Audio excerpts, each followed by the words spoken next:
अख्तर से जनाब सरवर कायनात है। ये मुसलमानों, मैं तुम्हारे दरमियान दो बड़ी अहम चीजें,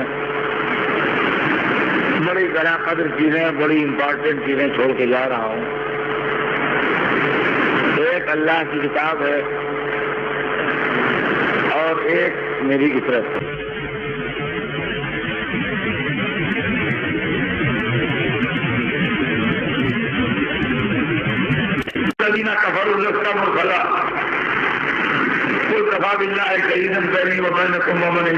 किताब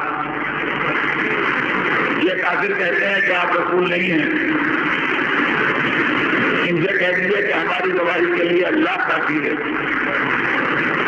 और वो काफी है जिसके पास पूरी किताब का इल्म है,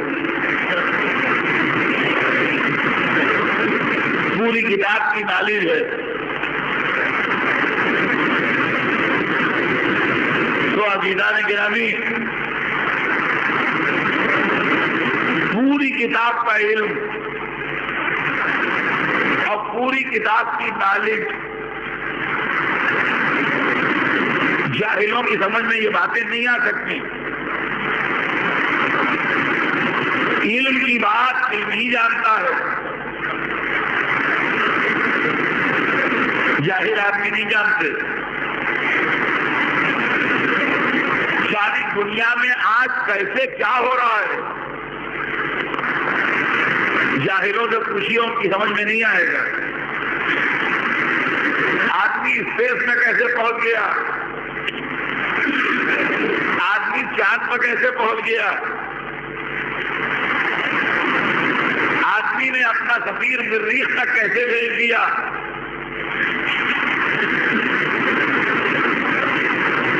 दुनिया बढ़ती जाती है, जमाना बदलता जाता है, हालात तब्दील होते जाते हैं। हमारे देखते देखते दुनिया ने कितना सफर तय कर लिया, हमारे देखते देखते दुनिया ने कितना सफर तय कर लिया।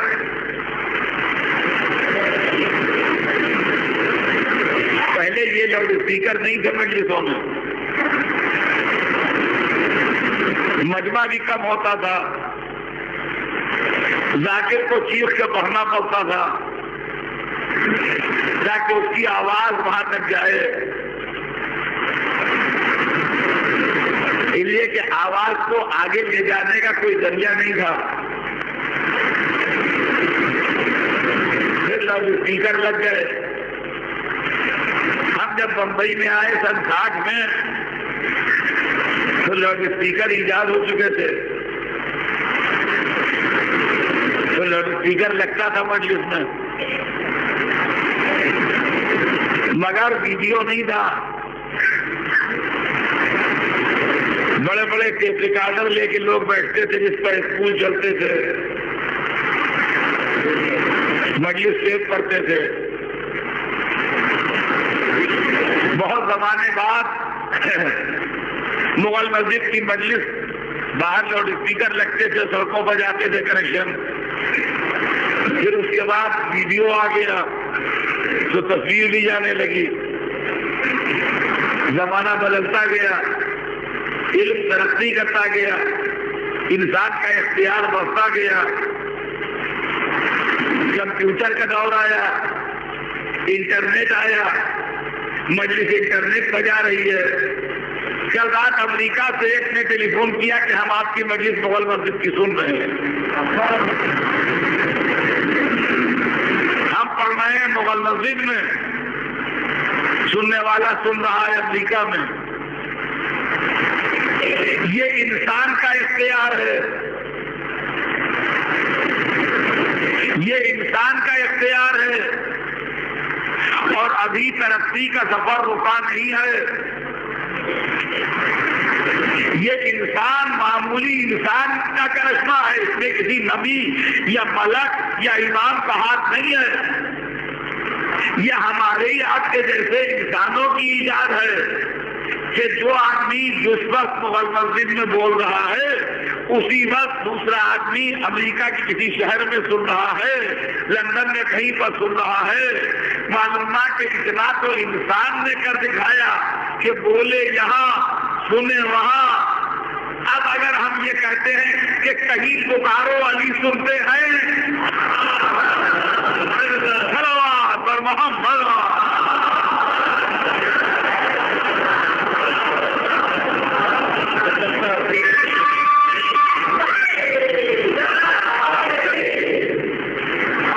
तो इसमें हैरानी किस बात की? वमन इंदहू इल्मुल किताब, वो शख्स काफी है रसूल की गवाही के लिए जिसके पास पूरी किताब की नॉलेज है, फुल नॉलेज है किताब की। जितना इल्म किताब में है वो सब है।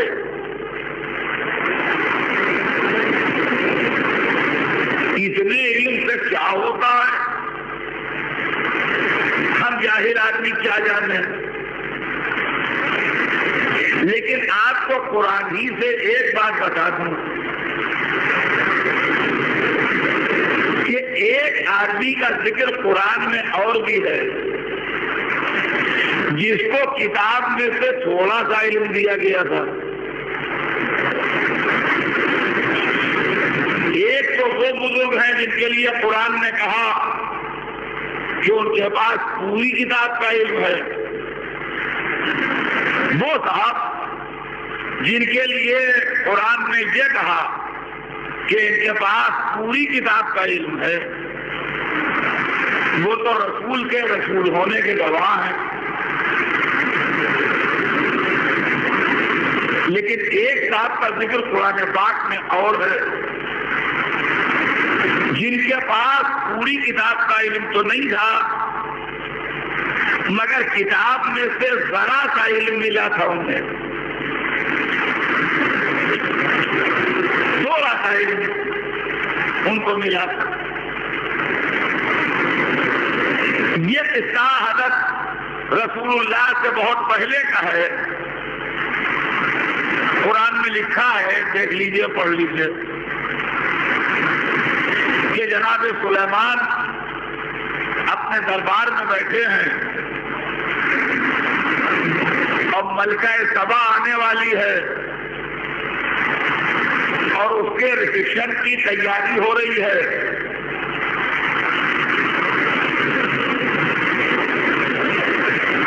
तो उन्होंने अपने दरबार वालों को देख के कहा कि तुमने कौन है जो उसका तख्त ले आए?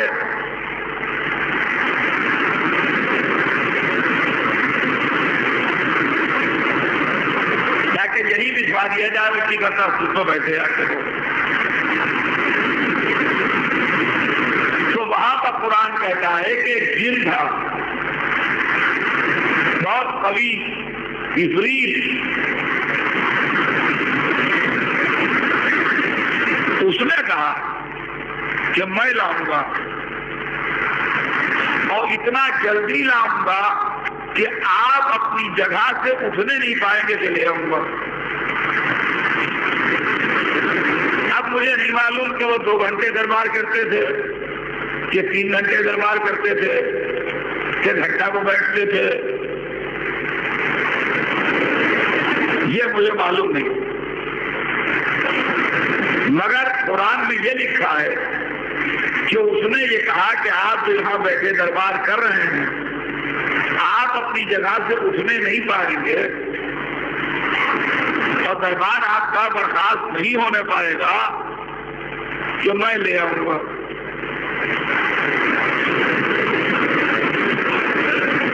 वो उस पर कुछ बोले नहीं। हो सकता है कि वो इससे जल्दी मंगाना चाहते हो, इसलिए कि हमने कुरान मजीद में इफरीत का कौल तो पढ़ा, काला इफरीत तो मिनल जिन्न, एक इफरीत ने बड़े जबरदस्त ताकतवर में जो जिनों में से था कहा कि मैं लाऊंगा। कब इसके कि आप अपनी जगह से उठे। मगर जनाब सुलेमान ने क्या कहा ये कुरान में लिखा नहीं है, क्योंकि लिखा नहीं है इसलिए हमें मालूम नहीं। फौरन ही दूसरी आवाज कुरान ने रिकॉर्ड की, क़ाल मन इंदहु इल्मुम मिनल किताब, फिर वो बोला जिसके पास किताब में से जरा सा इल्म था।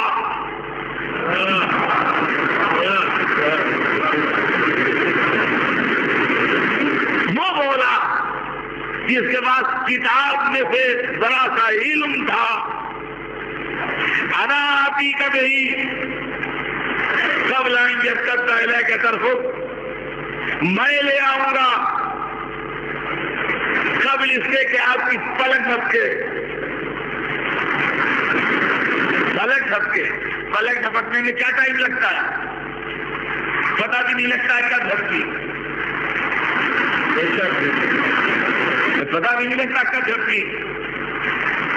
कब इसके कि आपकी पलक झपके मैं ले आऊंगा। उसके पास ताकत थी, उसने ताकत के बल पर कहा, इसके पास इल्म था, इसने इल्म के बल पर कहा,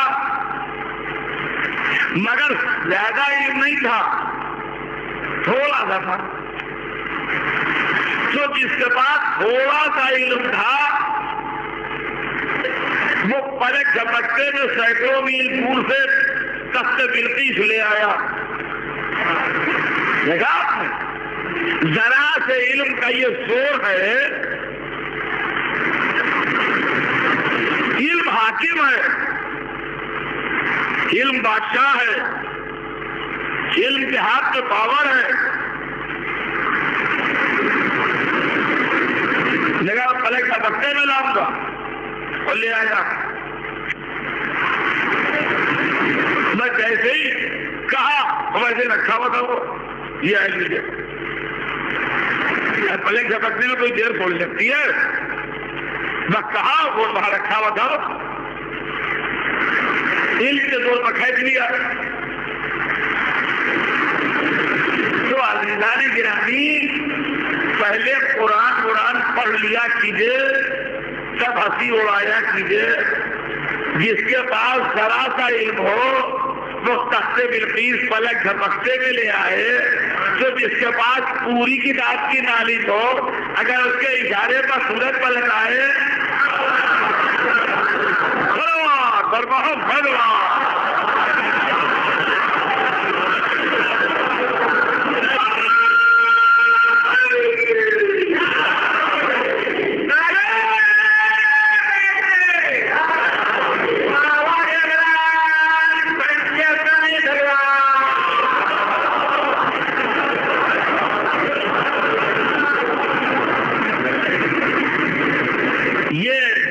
मैंने कल पढ़ी थी,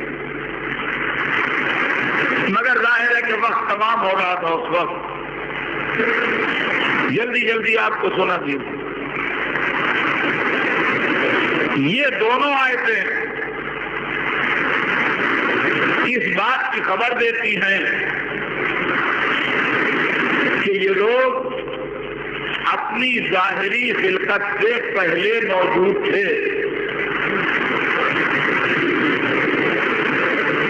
इसलिए कि रसूलुल्लाह जाहिरी एतबार से सन 1 आमुल फील में पैदा हुए, जिसको हमारे कैलेंडर के हिसाब से लगभग 1400 कुछ बरस बनते हैं। और ऐसे ही हजरत अली अलैहिस्सलाम सब 30 आमुल फील में पैदा हुए, उनको भी हमारे कैलेंडर के हिसाब से 1400 कुछ बरस बनते हैं। यानी लगभग आज से 1500 साल पहले ये दोनों हजरात इस दुनिया में आए। ये तो जाहिरी कैलकुलेशन और हिसाब है, लेकिन उनका हकीकी वजूद आदम की खिलकत से पहले से है। अब आइए, ये तो हो गया, लेकिन अपनी मौत के बाद इधर भी है कि नहीं? इसलिए कि आदमी की जिंदगी के 2 एंड हैं, 2 कोने हैं, एक पैदाइश से पहले, एक मौत के बाद। तो ये दोनों आयतें जो मैंने पढ़ी रसूलुल्लाह के लिए और मौला अली के लिए, इससे ये साबित होता है कि ये अपनी पैदाइश, जाहिरी पैदाइश से पहले नूरानी आलम में मौजूद थे। इसलिए कि अगर रसूल न होते तो आदम से लेके ईसा तक पर गवाह कैसे होते, और अगर अली न होते तो रसूल के रसूल बनाए जाने पर गवाह कैसे होते। मगर ये इधर वाला एंड है, पैदाइश से पहले वाला। अब इधर वाले एंड में भी हैं कि नहीं? यानी वफात के बाद वाला सन 11 हिजरी में रसूलुल्लाह की रहलत हो गई। सन 11 हिजरी के बाद भी हैं कि नहीं? सन 40 हिजरी में मौला अली की शहादत हो गई। सन 40 हिजरी के बाद भी हैं कि नहीं? गौर कीजिए।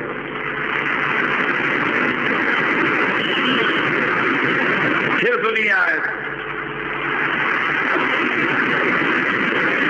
हुजूर के लिए इरशाद हो रहा है कुरान में, वकज़ालिका जअलनाकुम उम्मतन वसतन लितकूनू शुहदा अलन्नास व यकून अर्रसूलु अलैकुम शहीदा। वकज़ालिका जअलनाकुम उम्मतन वसतन, और इसी तरह हमने करार दिया तुम्हें दरमियानी करो, लितकूनू शुहदा अलन्नास, ताकि तुम इंसानों पर गवाह बनो, व यकून रसूल अलैकुम शहीदा, और रसूल तुम्हारे ऊपर गवाह रहे। कुरान में अल्लाह किसी से एड्रेस करके कह रहा है कि और इसी तरह हमने तुम्हें दरमियानी गिरोह करार दिया ताकि तुम इंसानों पर गवाह रहो और रसूल तुम पर गवाह रहे। कुरान में लफ्ज़ उम्मत वसत की 2 तफसीरें हैं। दरमियानी गिरोह कौन है? जो अल्लाह ने इंसानों पर गवाह बनाया है और रसूल उस पर गवाह हैं। इसकी कुरान पाक में दो तफसीरें हैं। एक तफसीर वो है जो आम मुसलमानों की किताबों में है, और एक तफसीर वो है जो शिया इस्ना अशरियों की किताबों में है। आम मुसलमानों की किताबों में ये लिखा है कि उम्मत वसत से मुराद, दरमियानी गरोह से मुराद मुसलमान उम्मत है। हम आप सब मुस्लिम नेशन कह लीजिए।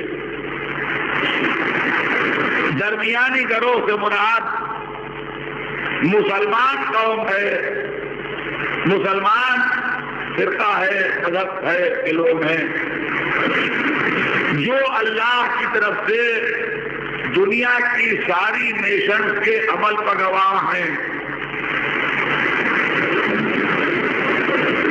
और रसूल उन पर गवाह है। यानी अल्लाह की तरफ से मुसलमान दुनिया के सारी कौमों की एक्टिविटीज पर गवाह हैं। अमरीकियों ने क्या किया, ब्रिटिशर्स ने क्या किया, रशियन क्या कर रहे हैं, चाइना में क्या हो रहा है, इंडिया की नॉन मुस्लिम कौमें क्या कर रही हैं। मुसलमान सब पर हाकिम की हैसियत से और बड़े की हैसियत से निगरां हैं।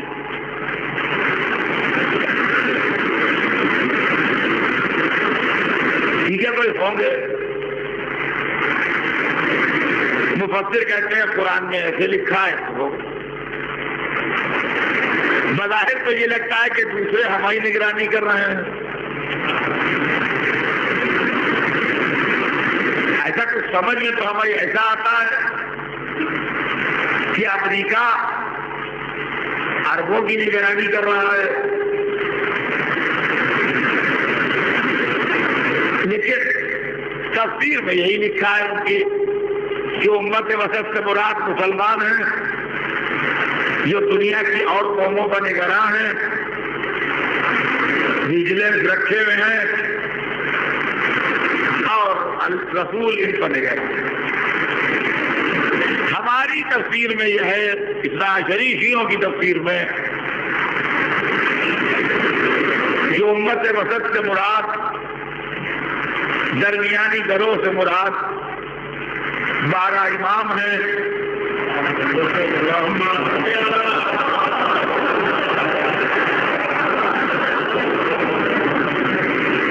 जो अल्लाह की तरफ से दुनिया के तमाम इंसानों पर निगरां हैं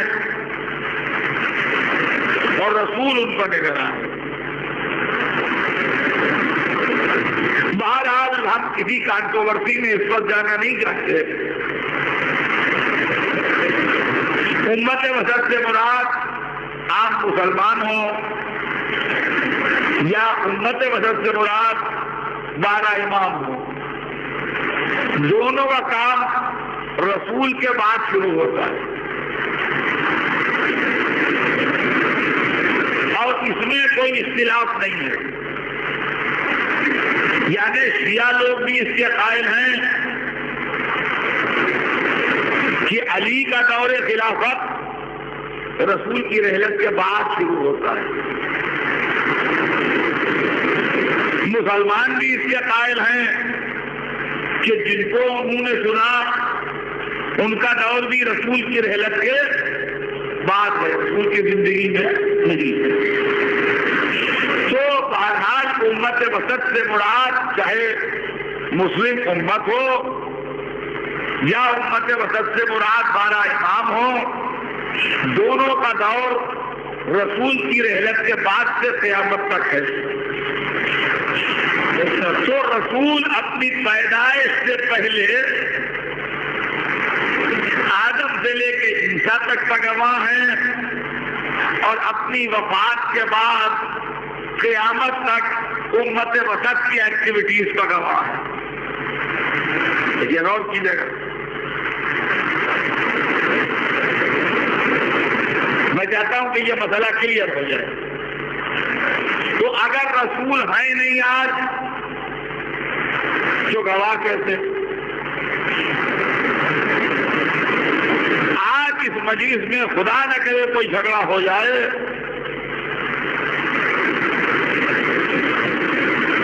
और पुलिस में जाके किसी को कंप्लेन लिखवाना हो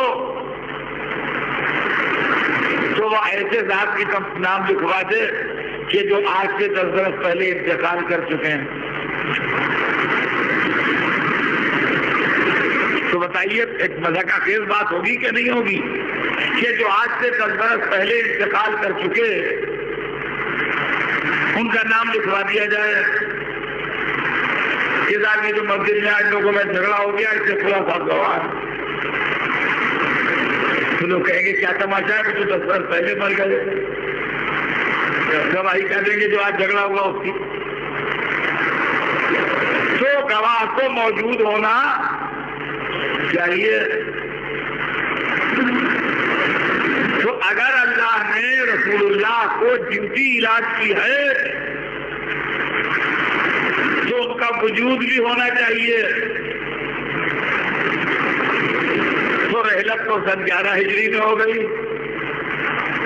अब गवाही कैसे देंगे?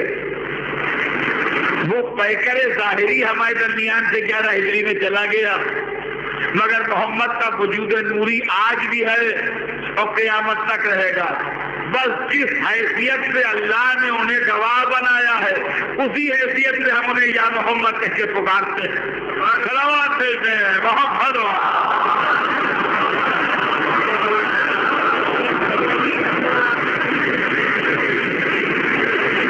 अच्छा और सुन लीजिए, ये तो रसूल का वजूद हुआ। फिर मसला आता है कि अली का वजूद कहाँ से साबित? अली का वजूद कहाँ से साबित है? आइए फिर कुरान की आयत सुनाता हुआ। कुरान में एक सूरे में 30वें पारे में सूरा है, क़यामत का जिक्र है। बिस्मिल्लाहिर्रहमानिर्रहीम के बाद इरशाद हो रहा है इज़ा ज़ुलज़िलतिल अर्ज़ु ज़िलज़ालहा व अख़रजतिल अर्ज़ु अस्क़ालहा व क़ालल इंसानु मा लहा यौमइज़िन तुहद्दिसु अख़बारहा बिअन्न रब्बका औहा लहा। सुनिए क्या है इसका, क़यामत का तज़किरा है और इरशाद हो रहा है कि वो दिन जब जमीन को जोर जोर से झटके दिए जाएंगे। इज़ा ज़ुलज़िलतिल अर्ज़ु ज़िलज़ालहा, जब जमीन को जोर जोर से झटके दिए जाएंगे, जबरदस्त ज़लज़ला आएगा इस जमीन पर, यानी क़यामत का दिन, क़यामत का ज़लज़ला। और वो झटके इतने जबरदस्त होंगे, इतने ताकतवर झटके होंगे वो। अख़रजतिल अर्ज़ु अस्क़ालहा, जो कुछ जमीन अपने सीने में लिए है, जो कुछ अपने कलेजे में छिपाए है, वो निकाल के बाहर फेंक देगी, उगल देगी, खारिज कर देगी। जमीन का कलेजा फट जाएगा उन झटकों से, और जो कुछ अपने सीने में लिए है वो निकाल के बाहर उगल देगी। इज़ा ज़ुलज़िलतिल अर्ज़ु ज़िलज़ालहा व अख़रजतिल अर्ज़ु अस्क़ालहा व क़ालल इंसानु मा लहा। उस वक्त इंसान कहेगा, जमीन से उस वक्त इंसान कहेगा कि तुझे क्या हो गया। इंसान कहेगा उस वक्त जमीन से, क्या कर रही है, क्या हो गया तुझे, ये कैसे झटके खा रही है। इंसान पूछेगा, जमीन से कहेगा कि माला क्या कर रही है, क्या हो गया तुझे। यकीन मानिए ये इंसान हम आप नहीं है। अरे जरा सा यूं हो जाए वो झटके और उसका कलेजा फटना और जो कुछ उसके कलेजे में सीने में है वो निकाल के बाहर फेंक देना तो अलग बात है। खुदा न करे जरा सा यूं हो जाए बस आखिर माले की बिल्डिंग से लोग कूद पड़ते हैं, बौखला के ऐसे भागते हैं कि मर जाते हैं। जलजलों की रिपोर्टें आप पढ़िए, जलजले से उसका नुकसान नहीं होता जितना घबरा के भागने और कूदने और इससे हो जाता है।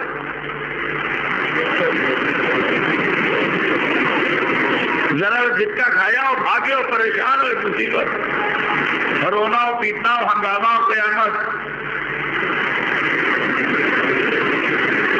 तो ऐसा जबरदस्त जलजला आए कि जमीन का कलेजा फट जाए और जो कुछ सीने में उसके हो वो निकाल के बाहर उगल दे और फेंक दे। और इंसान साहब अपने आराम से बैठे पूछ रहे तुझे क्या हो गया? ये इंसान हम नहीं है, बिल्कुल नहीं है, हरगिज़ नहीं है। हम तो उस वक्त मनो मिट्टी के नीचे कहीं दबे पड़े होंगे मरे हुए। हम जिंदा सलामत खैरियत से होंगे ये नहीं जो पूछे। तो खाली इसकी बात नहीं है, वो इंसान कोई बड़ा जबरदस्त पावरफुल इंसान, इसलिए कि जब वो जमीन से पूछेगा कि क्या हुआ तो ये नहीं है कि पूछ के रह जाए जमीन कुछ ना बोले, नहीं, जमीन को अपनी रिपोर्ट देना पड़ेगी। यौमैदिन तुहद्दिसु अखबारहा, वो दिन जिस दिन जमीन अपनी खबरें बयान करेगी। हाँ, ये नहीं खाली। जब इंसान ने उससे पूछा कि तुझे क्या हो गया, क्या कर रही है, वो जल्दी से अपनी रिपोर्ट देने लगी। सारी जमीन पर जो इंसानों की एक्टिविटीज हुई हैं, अच्छी बुरी नेक बद जुल्म अदल, जमीन का चप्पा चप्पा गवाही देगा। अब मैंने यही जगह है, यहां मुद्दतों से नमाजें हो रही हैं, तो ये जमीन बताएगी ना कि यहाँ फुला फुला फुला फुला फुला फुला ने मुझ पर नमाज पढ़ी। किसी जमीन पर बेगुनाहों को कत्ल किया गया तो जमीन बताएगी ना यहाँ फुला फुला फुला बेगुनाह का खून बहाया गया। किसी जमीन पर किसी ने किसी कमजोर को सहारा दे के थोड़ी दूर पहुंचाया तो जमीन बताएगी फुला आदमी ने फुला कमजोर आदमी का बाजू थाम के यहाँ से बुला रहा था। किसी जमीन पर किसी मजलूम को किसी ने तमाचे मारे तो जमीन बताएगी कि यहाँ फुला मजलूम को फुला शख्स ने तमाचे मारे, जमीन रिपोर्ट देगी। यौमैदिन तुहद्दिसु अखबारहा, जिस दिन जमीन अपनी खबरें बयान करेगी, और ये अपनी तरफ से नहीं, रब्बका औहालहा, इसलिए कि तेरे परवरदिगार ने उसको वही की होगी। जब इंसान ने पूछा कि ये क्या हो गया, तो जमीन जल्दी जल्दी अपनी रिपोर्ट देने लगी, जल्दी जल्दी अपनी खबरें बयान करने लगी, और ये अपनी तरफ से नहीं बयान करने लगी, बल्कि परवरदिगार का आदर आया, वही आई कि इंसान पूछ रहा है, सुनती नहीं, जल्दी से रिपोर्ट दे। इससे तो कोई बहुत बड़ा इंसान मालूम होता, ये तो कोई बहुत ही बड़ा इंसान मालूम होता है कि जिसको जमीन अपनी पूरी रिपोर्ट दे रही है ज़लज़ला महशर के बाद। अच्छा साहब, मामला कुरान का है, हम अपनी तरफ से कुछ कह तो सकते नहीं। कुरान शरीफ में मेरा ख्याल है कि गुंजाइश नहीं है। कुरान में तारीफ में आप कहिए मेरा ख्याल है, ठीक है, आपको इख्तियार है, लेकिन कुरान में आप कहें मेरा ख्याल ये है कि नहीं, आप कौन, आपका ख्याल क्या? हमारे यहाँ कुरान में बोलना हराम है। जो मासूम ने कहा उसके अलावा हम कुछ नहीं कह सकते। तफसीर गिरवाए हमारे यहाँ मना है। तो अब ये इंसान कौन साहब है हमें तो नहीं मालूम, हम तो कुछ कह नहीं सकते। लेकिन तफसीर अहले बैत से हमने पूछा कि इंसान से कौन सा मुराद है, तो तफसीर में हमने ये लिखा पाया कि इंसान से मुराद अली इब्न अबी तालिब अलैहिस्सलाम।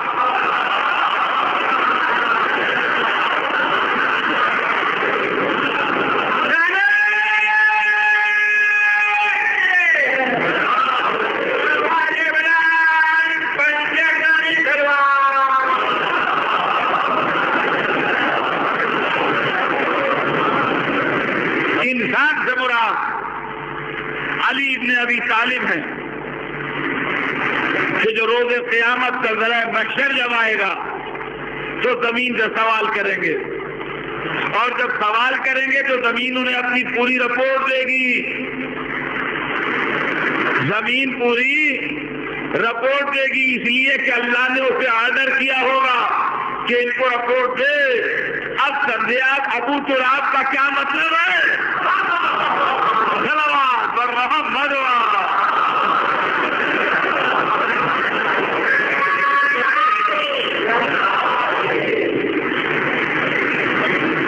तो अलीदान गिरानी वो रसूल है। अब खुलासे की बात सुनिए इस सारी गुफ्तगू के बाद कि मैं आपको क्या सुनाना चाहता हूं, और इस सारी गुफ्तगू का नतीजा क्या है। इस सारी गुफ्तगू का नतीजा यह है कि अल्लाह ने इंसानों की हिदायत के वास्ते मोहम्मद वाले मोहम्मद अलैहिस्सलाम को दो वजूद दिए। देखिए, इस पर घबराना जाइएगा।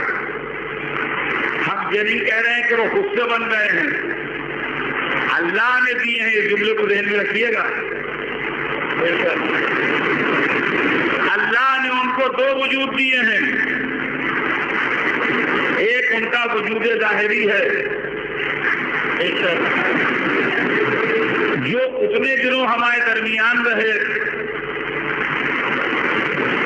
जितने दिनों आप तारीख में लिखा हुआ देखते हैं कि रसूलुल्लाह की उम्र मुबारक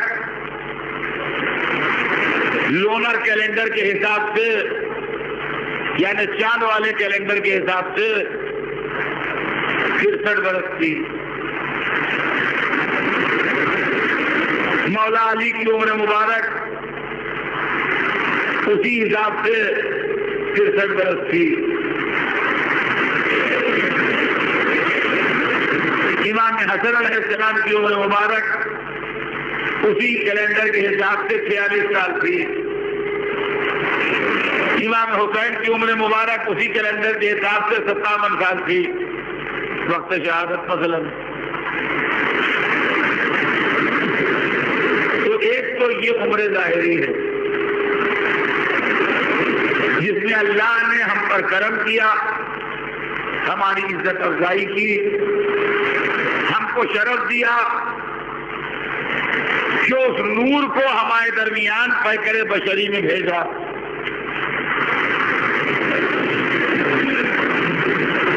उस नूर को हमारे दरमियान इंसानी पैकर में भेजा ताकि हम भी जियारत कर सकें, हम भी मुसाफिरा कर सकें, हम भी हाथ चूम सकें, हम भी पीछे नमाज पढ़ सकें, हम भी जाके पहलू में बैठ सकें। ये अल्लाह ने हमारी इज्जत बढ़ाई। मैं जानता हूं कि आप में से बहुत लोगों की जबान उर्दू नहीं है, मगर फिर भी एक शेर मुझे एक शायर का बहुत पसंद है, वो मैं आपको उर्दू जबान में शेर है सुना दूं। वो कहता है कि अल्लाह अल्लाह ये शरफ आदम खाकी तेरा, अल्लाह अल्लाह ये शरफ आदम खाकी तेरा। आदम खाकी से मुराद मिट्टी से बना हुआ इंसान। अल्लाह अल्लाह की तरफ आदत साकी तेरा मुस्तफा पर करे, इंसान में नुमाया हो जाए। यानी इंसानों जैसे जिस्म में वो नूर अव्वल जिसका नाम मुस्तफा हो, वो हमारे जैसे जिस्म, हमारी जैसी शक्ल सूरत में हमारे दरमियान आ जाए। तो अज़ीज़ान गिरामी, ये एक वजूद उनका ज़ाहिरी है और एक वजूद उनका नूरी। नूरी वजूद उनका खिलकत कायनात के पहले से है और फनाए कायनात के बाद तक रहेगा। देखिए, घबरा के ये ना कह दीजिएगा कि अकर साहब ने तो ये कह दिया कि वो कदीम थे। कदीम नहीं, हदबंदी कर रहा हूं, खिलकत कायनात के पहले से है। मैं अगर ये कहूं कि इस मस्जिद के बनने से पहले से थे बोला साहब, तो कदीम नहीं हो गया। तो कदीम, उसका मतलब कदीम नहीं है। ये मस्जिद बनी है, इसके पहले से है। ये जुमला जरा समझ लीजिए कि एक वजूद उनका वो है जो खिलकत कायनात के पहले से है, हमेशा से नहीं। अल्लाह ने खल्क किया, मगर इस दुनिया बनाने से पहले उन्हें बनाया और फनाए कायनात के बाद तक रहेगा। ये दुनिया खत्म हो जाएगी वो। तो अज़ीज़ान गिरामी, वो नूरानी हैसियत से आदम से लेके ईसा तक का गवाह भी हैं, वो नूरानी हैसियत से उम्मत वसत का क़यामत तक गवाह हैं, वो नूरानी हैसियत से अली ने नूरानी हैसियत से पैगंबरों की मदद की है, नूह की किश्ती को सहारा दिया है, इब्राहिम को आग में जाते वक्त तसल्ली दी है, मूसा को दरिया से गुजरते वक्त मौजूद थे अली, अंबिया को की मदद की है। और उसी नूरानी हैसियत से उसी नूर का एक टुकड़ा फातिमा भी थी। ये लोग कहते हैं सैयदा, अरे लोग तो कहते हैं कि फातिमा मजलिस में आती हैं, जनाब 1000 जगह मजलिस हो, कहाँ जाएंगी? अरे दिमाग का इलाज कीजिए, इलाज कीजिए। ये नूर की बेटी है, नूर की शरीके हयात है, खुद नूर है। जिस हैसियत से मोहम्मद अंबिया का गवाह है, जिस हैसियत से अली अंबिया के मददगार हैं, उसी हैसियत से फातिमा नूरानी हैसियत से मजलिसों में शिरकत करती है।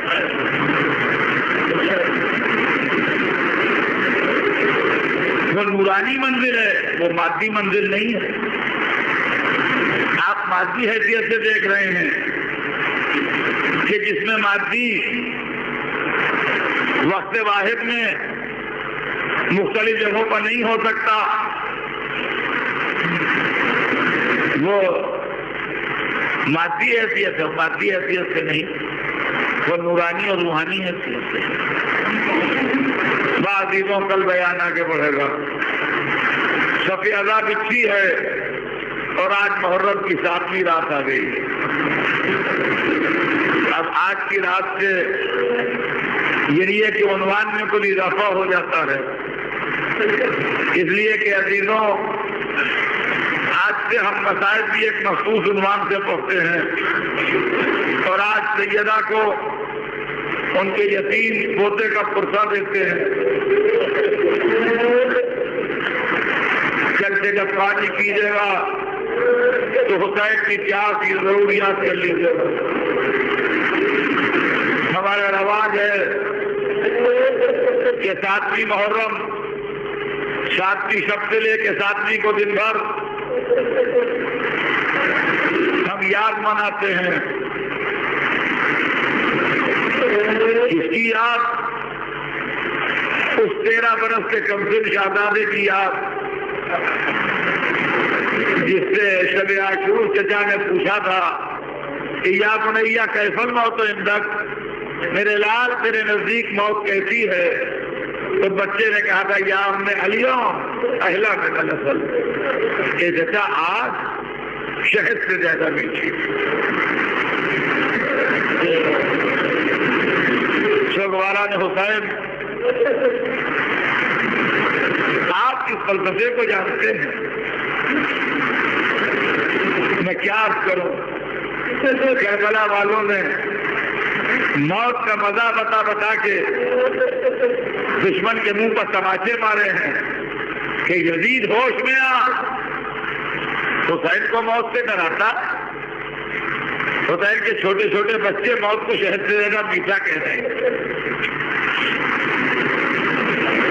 अजीजों, तारीख लिखती है कि जब आशूर का दिन आया, शहादत का बाजार गर्म हुआ, सुबह से लेकर जोहर तक, बल्कि जोहर के बाद तक असाब व अंसार कुर्बान होते रहे। और जब जोहर के जरा देर बाद असाब शहीद हो गए तो अब बनी हाशिम की बारी थी। सबसे पहले औलाद अकील ने अपनी कुर्बानी पेश की। औलाद अकील की शहादत के बाद औलाद जाफर ने अपनी कुर्बानी पेश की। जनाब औन मोहम्मद मक्तल में सिरारे और क़यामत का जिहाद करके दुनिया से रुखसत हुए। और औलाद जाफर की कुर्बानी के बाद औलाद अली की कुर्बानी की। कभी अली का कोई बेटा मक्तल में गया, कभी हसन का कोई लाल मक्तल में गया। यहां तक कि वो वक्त भी आया कि हुसैन का 13 बरस का भतीजा आज के अपने चचा से इजाजत मांगने लगा। रवायत में कासिम ने जिस तरह इजाजत मांगी उस तरह किसी ने इजाजत नहीं मांगी। कासिम ने बिल्कुल नए अंदाज में इजाजत मांगी। रवायत में अपने चचा के हाथों को लेकर चूमना शुरू किया और अपना मुंह चचा के हाथों पर मलने लगे और आंखों से आंसू जारी। रवायत में हुसैन ने यतीम भतीजे को कलेजे से लगाया और बहुत रोए। हदीस में तो हुसैन किसी शहीद को रुखसत करते वक्त इतना नहीं रोए जितना कासिम को रुखसत करते वक्त रोए। मौला, क्या भाई याद आ रहा है? मौला, क्या इमाम हसन का ख्याल आ रहा है? किसी को शहीद रुखसत करते वक्त इतना नहीं रोए जितना जनाब कासिम को रुखसत करते वक्त रोए। मैंने किताब में जो पढ़ा है वो अर्ज कर रहा हूं। कासिम को बड़ी मुश्किल से इजाजत दी और जब कासिम घोड़े पर बैठे मैं उसकी वजह कुछ मैंने नहीं पढ़ी, ना मुझे मालूम है, मगर पढ़ता मैं हर हूं। रवायत में कासिम जब घोड़े पर बैठे तो हुसैन आगे बढ़े और आगे बढ़ के भतीजे का गरीबान चाक कर दिया। मुझे नहीं मालूम गरीबान क्यों चाक किया, शायद इसलिए कि दादा के सामने जाना तो फरियादियों की सूरत में जाना।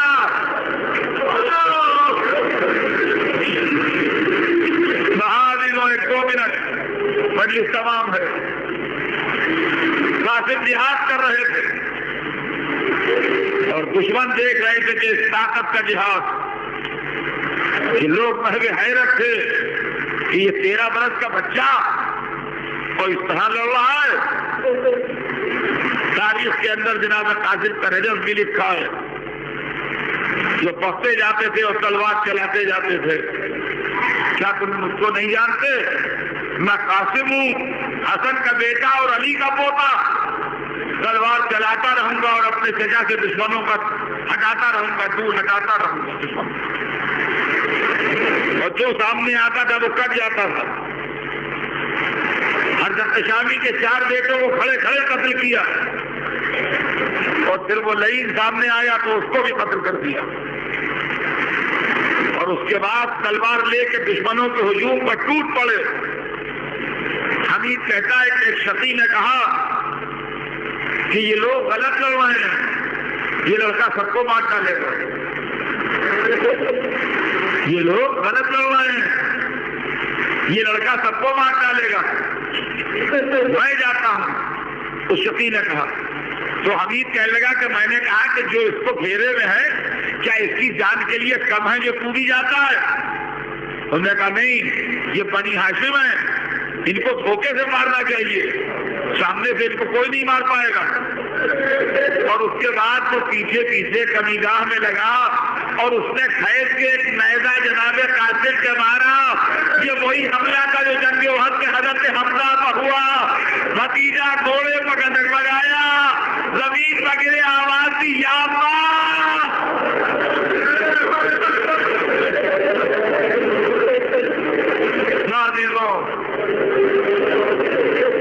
या अल्लाह, ए चचा, ए चचा, ए चचा। तारीफ बताती है अधिकारी गिरामी, ये हुसैन किसी की मैयत पर इतना तेज नहीं गए जितना तेज कासिम की मैयत पर गए। मगर जब गए तो कासिम दुनिया से जा चुके थे, जाके मुंह पर मुंह रख दिया।